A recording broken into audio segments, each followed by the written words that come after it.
Hey there, glad you could join me. We're going to be focusing on this video on some important mathematical terms, relations, and functions. Now you're in an Algebra 2 course, and in Algebra 2, what you're going to be doing simply is studying various types of mathematical relations and functions. And so here you're going to learn what those words mean and some various ways that they can be represented. As the goal, number one here implies, you'll learn various ways to represent numerical relations. Now, not all relations are numerical, that's why I'm putting that stipulation there. Various ways to represent numerical relations and to determine when a relation is a function. And then the second thing, and we're not necessarily doing these in any particular order, is that you're going to learn to identify the domain and range of a relation, and thus a function. Well, representing relations. We first need to know what a relation is before that really is going to be a valuable piece of information for us. A relation is simply a pairing of input values with output values. And that can come in many various forms. One of the most common ways that you'll see a relation represented is with an ordered pair. And all this does is tells me certain input and output values that go together. It tells me that -2 is an input value that gives an output value of 1. It tells me that 1 is an input value that gives me an output value of 4 and -2, it turns out, in this relation. All right? And so ordered pairs, common way of representing relations. There are three other common ways of representing relations as well that I'd like to show you. One of those is in table form. And this is a very easy thing to understand when you compare it to the ordered pairs, because the table in this case really just shows you the ordered pairs. And again, it just shows you which input values give you what output values.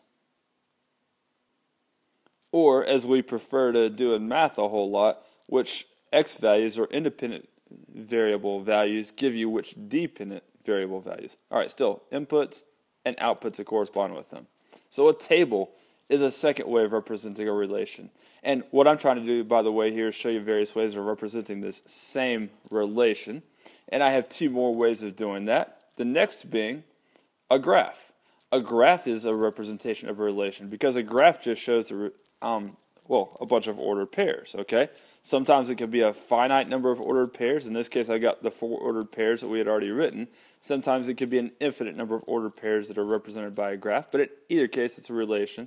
And you can see that if you look at the graph, it just tells you which input values and output values go together.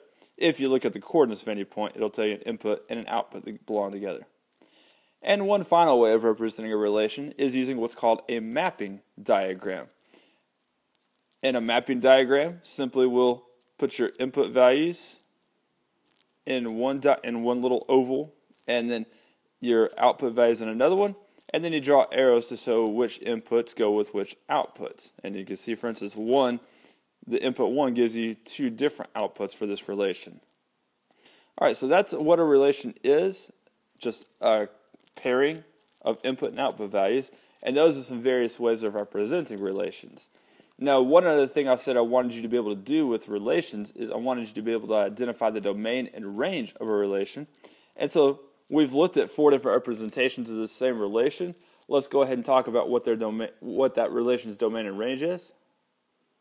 And as I'm sure you've learned before, since you're in an Algebra 2 class now, a domain is simply the set of all the input values or the x values of a relation.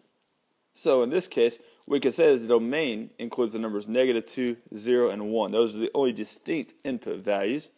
And often the way I'll write the domain is simply say the domain, and I'll put this little set brackets here, and then I'll list the numbers that belong to the domain, like so. Just the input values. And similarly then, the range is simply what are all the possible output values for the function, or relation in this case. Sorry, we haven't gotten to functions yet. And another way of thinking about it is all the y coordinates that are part of the relation. And you can simply kind of write r equals, and then use the same set brackets, and list the output values as your domain. A lot of times I'll do that in numerical order from least to greatest. In this case, I just went in the same order that they're listed within the mapping diagram in the ordered pairs. All right, so that's what relations are, how you represent them, and what a domain and a range are. Next, let's discuss functions. And I'm asking you the question here, when is a relation a function? There's a common misconception with algebra students that relations and functions are mutually exclusive from one another, meaning that you can't be a relation and a function, you have to be one or the other. But that's not actually the truth. In fact, a function is always a relation. It's a special kind of relation, just like a rectangle is a special kind of quadrilateral, for instance. All right? Here's the definition of a function. And it's that a function is a relation, a function is always a relation, in which each input has exactly one output. Each input has exactly one output. Now, we've been examining a certain relation so far within this video. We just examined it in various forms, right? And here is that relation, and it turns out that that relation was not a function. And the reason that relation that we've been looking at is not a function is because it has an input value that has multiple output values. And that specific input value is 1. Whenever you input 1, you can either get -2 or 4. And you can see that in the ordered pair form.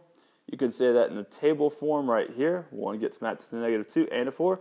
And it's most easily seen in a mapping diagram form, where you can see that this input gets mapped to 2 different outputs. So that relation is not a function.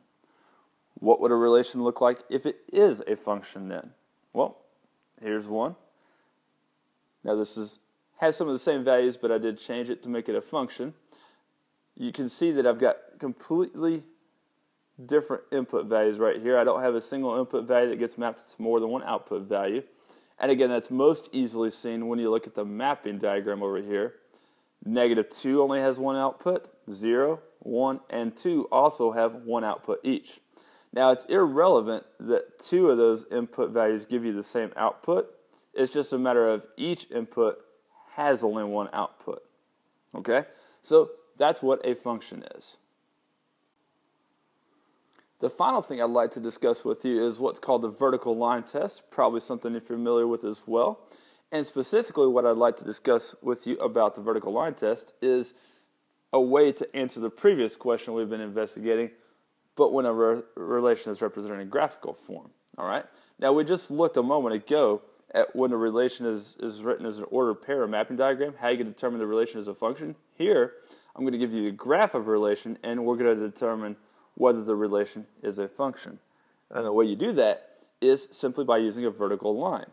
You imagine that you have a vertical line, and as the vertical line gets scanned across the graph of the relation from left to right, what you're trying to do is see, is there ever an instance where more than one ordered pair on that relation is touching the vertical line at the same point. Now, here, there's only one point on that vertical line. Here, the point 0,3 is the only one on the vertical line. But as I scan right here, now suddenly I have an instance where I have 2 different points on that same vertical line. Right? I've got the point 1, 4, and I've got the point 1, -2. And that's a visual way of saying, hey, I've got this input value, 1, that's giving me 2 different output values, 4 and -2. Now let's take a look at another relation. And you see this relation happens to be kind of circular or ovular, if you will. It's actually an ellipse is what it is. And if you take a vertical line and you scan it across, you're going to see that there are many places where this vertical line will cross the graph twice. And that indicates to you that this graph is not a function. It's simply a relation. And for instance, right here, this will tell you that when you have -1, for an input value, that you get something pretty close to 4 for an output value, and you get something pretty close to, let's say, -1/3 for an output value. There are lots of instances I could have chosen that would have illustrated that. And so indeed we can say that each of these relations is not a function. Well, let's examine a couple more of these. Here is another relation, and we're going to determine with a vertical line if its graph is, well, if the relation is a function. And you can see as I scan this vertical line across the graph from left to right, it never touches the graph in multiple points. And so that means that that relation is a function. All right, and one last graph to look at. Now, this relation is separated into several different parts, but I promise all these little parts do come as part of the same relation. And as I take my vertical line and I pass it along that relation, you're going to see that never does that vertical line touch the graph in more than one place at the same time. There's always only one point touching the graph. Right here it might look like there's 2 points touching, but really these points up here are a little bit to the right of that vertical line x equals 2, and these points are to the left. So vertical line test, this graph passes it, meaning that that relation is also a function. So there you have it. At this point, you ought to know what a relation is and what a function is and how to determine when a relation is a function, no matter what way that function is represented, graphically or ordered pairs or mapping diagram or table form. And you ought to be able to identify the domain and range of any relation. Thanks for watching. See ya.